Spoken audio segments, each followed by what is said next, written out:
Hello there, Facebook. I'm Palmer Stevens, and I've got a story to tell you.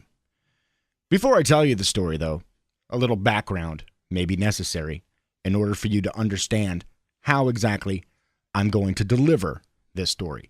Now, as you know, things sometimes happen in our lives, and I'm lucky enough to be in a profession that when things happen in my life, I can run and tell that to the people. Now, I can do this in a variety of ways. Sometimes I'll have a Facebook status message, if it's a small thing. Sometimes I might write it in a song. Sometimes I might write a long note. But this particular time, I feel that the best way to convey this message is with this short movie, and I hope you enjoy it. Part 2 of my beginning explanation. As you know, I communicate for a living, and I'm okay at it. I take great pride in my ability to communicate and get a message across in a variety of forms without feeling the need to curse, or, for those of you more southern, to cuss. I just don't feel it's necessary. Although I do curse from time to time, it does happen. I just don't feel in my normal everyday conversation that it's necessary. I think it's lazy. I think if you use a substitute word, a curse word, instead of what would have been the proper word, you're actually detracting away from the message that you're trying to convey. I've always stood by this, and I can say some horrifically filthy stuff that will just make you blush without ever actually cursing. I take great pride in this. Now, having said that, let me tell you a story. Monday morning, as you know, the temperature kind of dropped. It was pretty cold. Now, as luck would have it, neither Crazy nor I had to go to work that morning. So we were kind of sleeping in, enjoying the morning.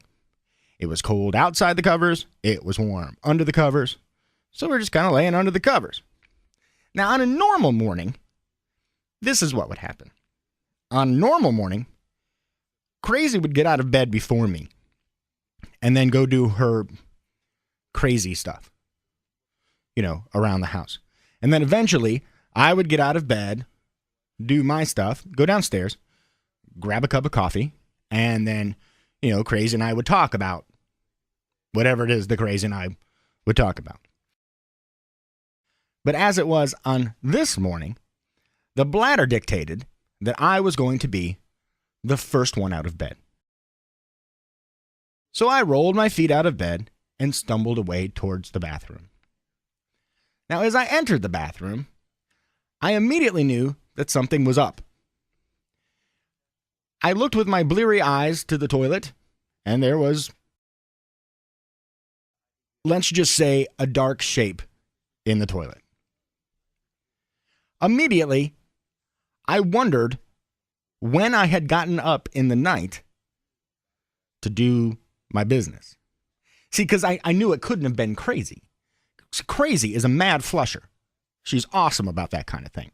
But maybe sometimes in the middle of the night, I might go in, do my business, and then come out, and then hate myself in the morning. So I am still approaching the toilet, and I also noticed at this point that the seat is down. Wanting to be a good man, I bent over to put the seat up.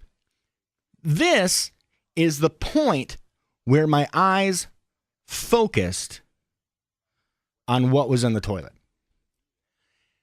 The reason they focused so quickly on what was in the toilet is because what was in the toilet started moving and squealing. There was a bat in my toilet. A bat. Now, see, normally I don't use curse words.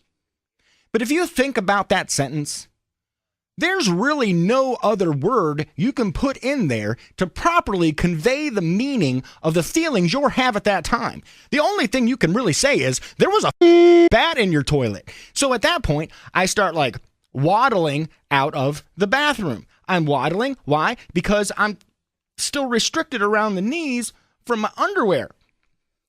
I come around the corner, and there's Crazy just trying to get out of the bed. Now, Crazy looks at me, And I look at Crazy, and immediately Crazy knows something's wrong. Because listen, we've had spiders in the toilet.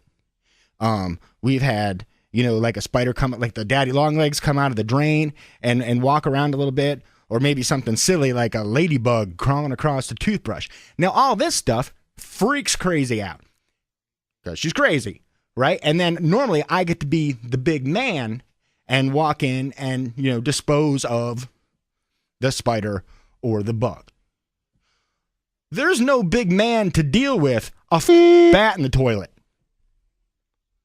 You know what I'm saying? So she sees this in my eyes and she's like, what's wrong? What's wrong? What's wrong? Now, I'm still kind of dancing around like a 12-year-old doing the pee-pee dance. So then she starts laughing. What she doesn't understand is that there's a bat in the toilet and that she needs to take this seriously. So I tell her, honey, just get dressed and go downstairs. She says, what's wrong? I said, just get dressed and go downstairs. She says, not till you tell me what's wrong and pull your pants up. So I pulled my pants up, and then I said the only possible conceivable sentence to get the true meaning across. I said, there's a bat in the toilet. Now, she began her screaming. So we were both screaming. Side note here, all the screaming going on in the apartment, and no one called the cops. Good looking out, neighbors. Anyway, so then Crazy went downstairs, and I did the only smart thing is I got the camera. All right, so hold on. Let's see if I can do this. Now, as you can see, I really didn't want to get in there too deep, and it wasn't moving at this point, but it started moving again later. So I had to go get the landlord. Bless his heart, Mike, best landlord ever. And if you're wondering what I told Mike, I told him there was a bat in my toilet, because as I've said, there's really no other way to get that message across. So there it was.